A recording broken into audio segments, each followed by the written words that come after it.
Motor obsahu 420 cc ve Zlínu 526 AFS.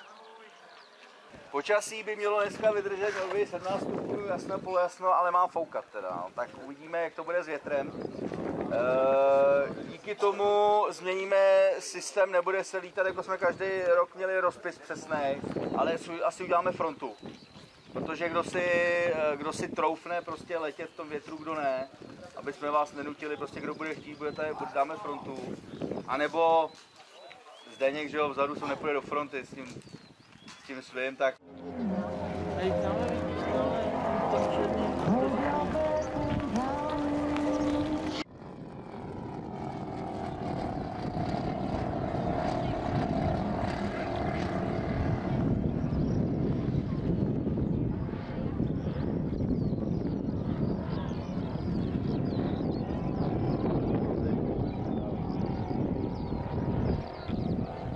To nepotřebuje, ne? Teď už to budu malo. Už to má motor, 400 nějakou.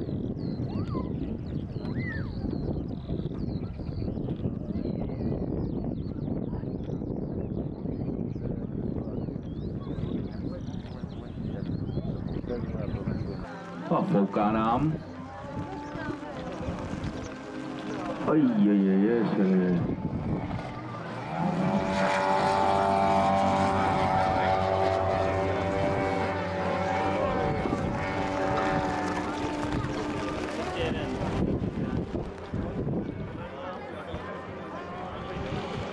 Tam zašlo poměrně dost foukat, ono tady se to nezdá, ale na té dráze, když na ní vylezete, fouká o dost víc.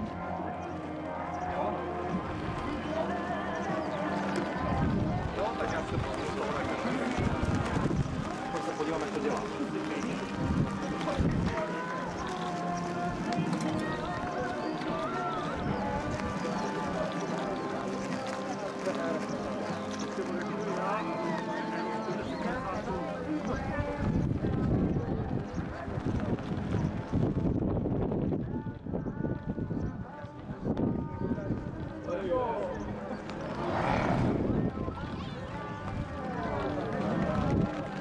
Nádhera, podařilo se. Krásná ukázka, děkujeme, je v pořádku, dopadlo. Co pak to máme za aero, Jo, tohle, no. To je Business Jet Eclipse 400. Je to polomaketka podle skutečného letadla. Má rozpětí 2,5 metru, délka 2 metry a pohání ho turbína B100F z 13 kW. Děkuji pěkně. Není zač.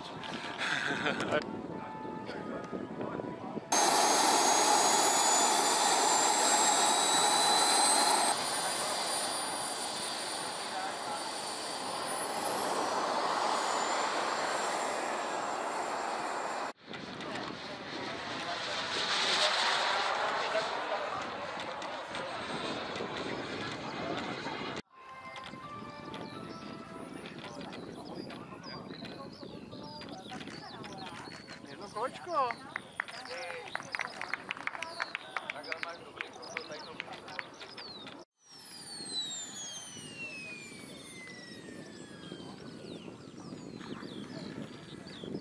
V současné době se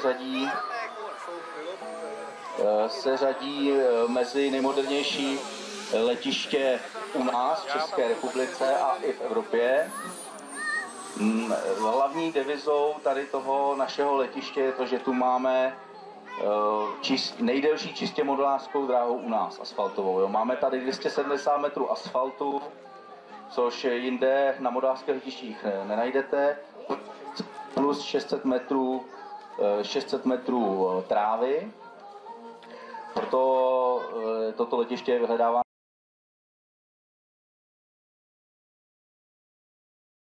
hlavně piloty jetů, který tu dneska hlavně vidíte, to znamená letadel poháněných spalovací turbínou, protože samozřejmě 270 metrů, každý metr navíc je dobrý. To je pan Jiří Jarolímek a jeho SU-29. To si užijete freestylovou show, kdy uvidíte letadlo, které lítá mimo fyzikální zákony. Jdeme.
Tak a krásné přistání na Třebody.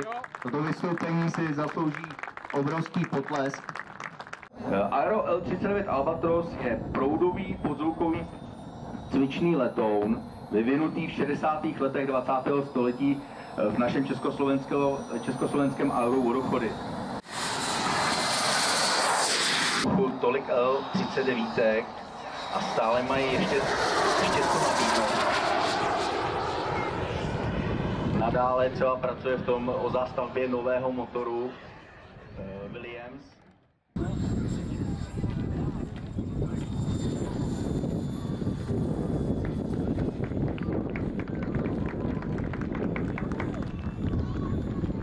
Tak a to bylo, tak to chtělo potlesk, ano, to bylo předvedení letounu L59E v podání Vlasty Srny.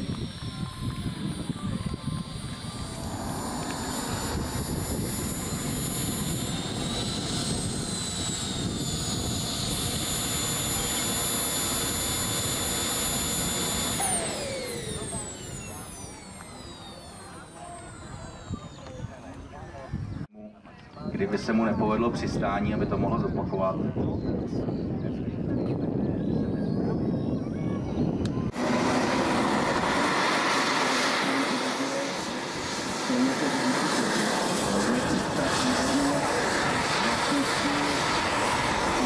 Toho letounu se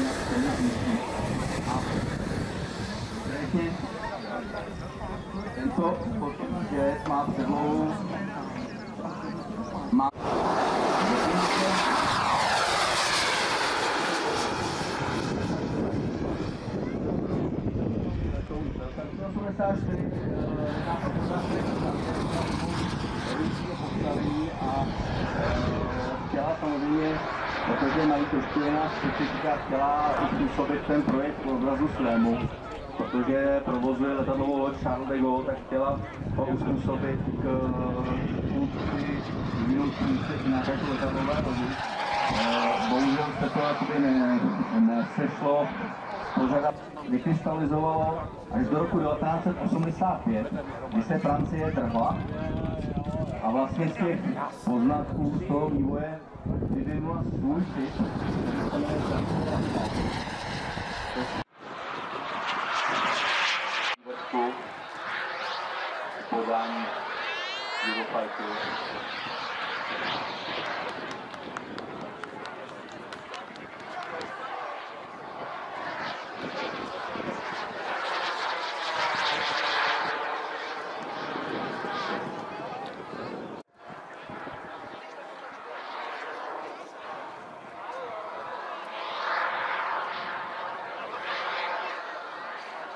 Tady vidíte obraty na pětníku. To opravdu uděláte pouze s vektorizací tahu a s taxními plochami.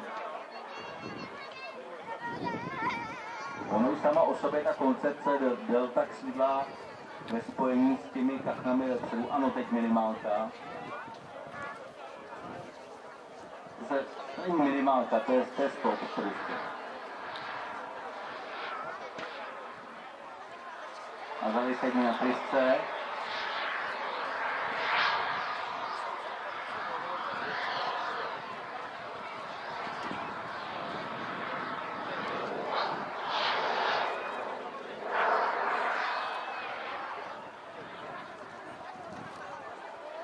Už ten typ letounu s těma každými takými plochami je dost tam u sobě obratný, ale ve spojení neskutečně to ten letoun dokáže. Ano, máme tu průlet.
Vzadu.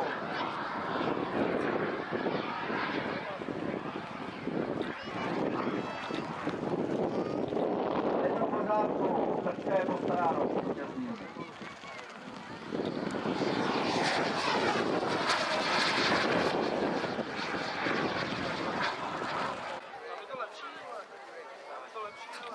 Takže v rámci děkujeme a nasažení půjčce.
Jak říkám, můžete mít akrobatický speciál, ale to hlavní gro je, aby pilot byl nalítaný, aby měl nalítaný hodiny, měl to v ruce.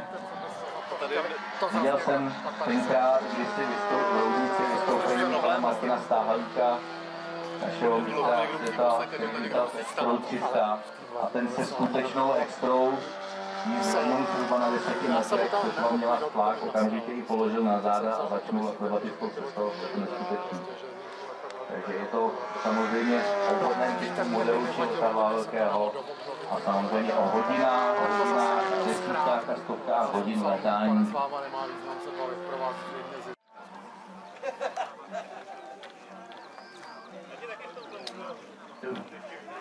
Takže to bylo přistání.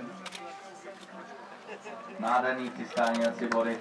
Kancler potlesk, pan Erik Koriksen, teď speciál. 2,70 m. Krásná ukázka. Lavočkin 07 byl jediný sovětský letoun, který si na své konto připsal sestřel německého Messerschmittu ME-262 poháněný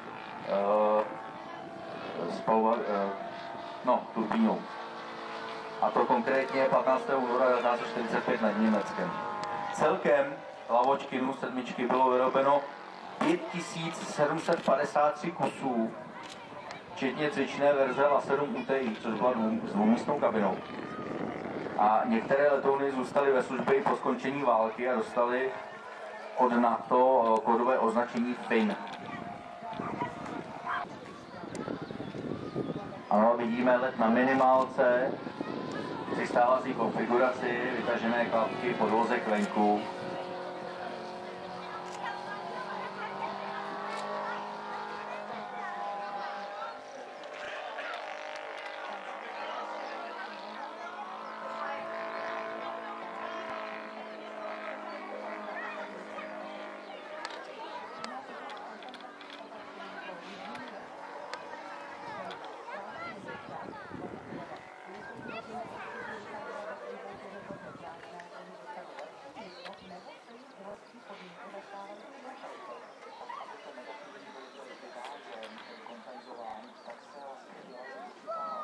A Honza nám jde na přistání.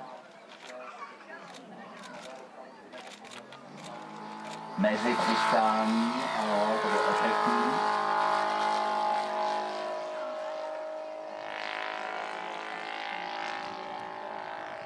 Takže při průletu jsme viděli zamávání od pilota.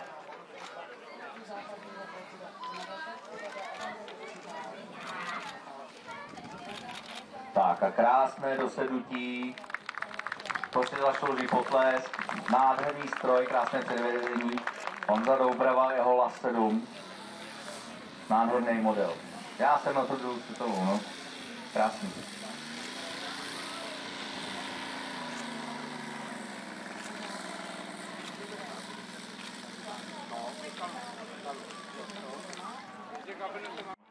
Druhou část nebo odpolední část letového programu.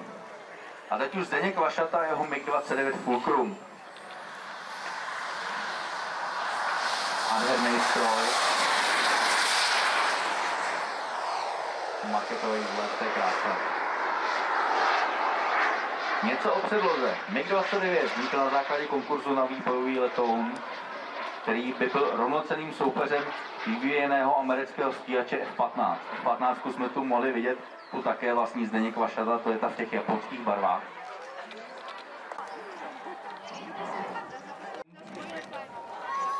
Nádhera, aparáček.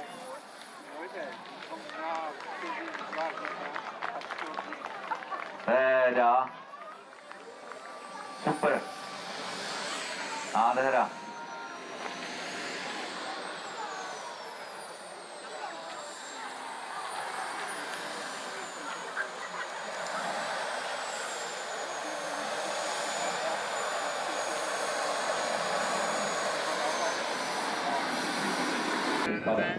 Když to freestyle se prostě, ten pilot si představí svoji sestavu tak, aby byla efektní, jeden komunikační, vysení na vrcholi, prostě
Krásné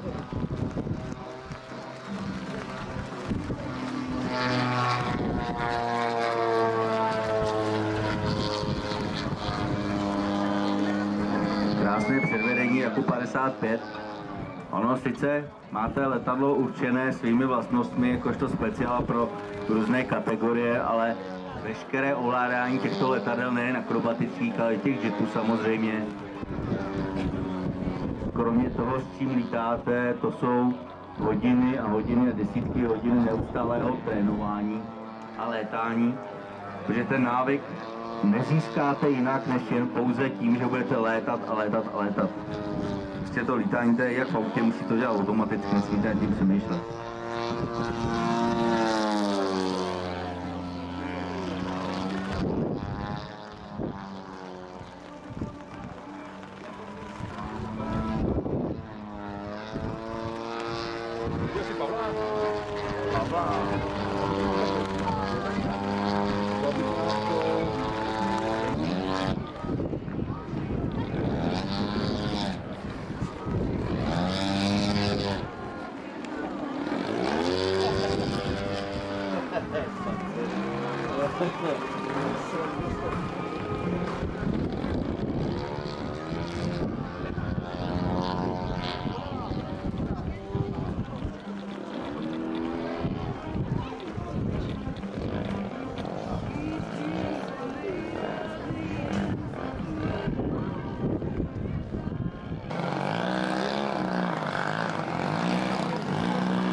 Tak to je jako neskutečný tohleto. To se fakt musí skrývat obrovské hodiny lítání a lítání. Neskutečný práce. Protože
tak to byl Míra Natáčel 55.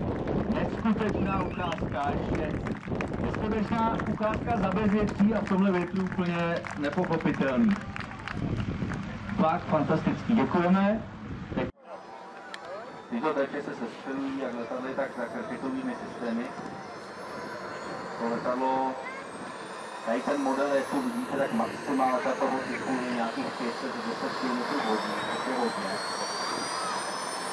A v případě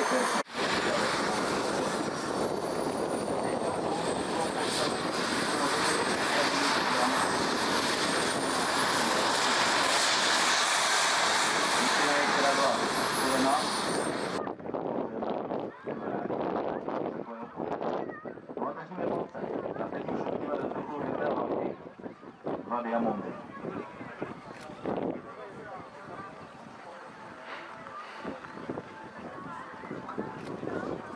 A jejich piloty Marcela Hladíka a Honzu Ruska.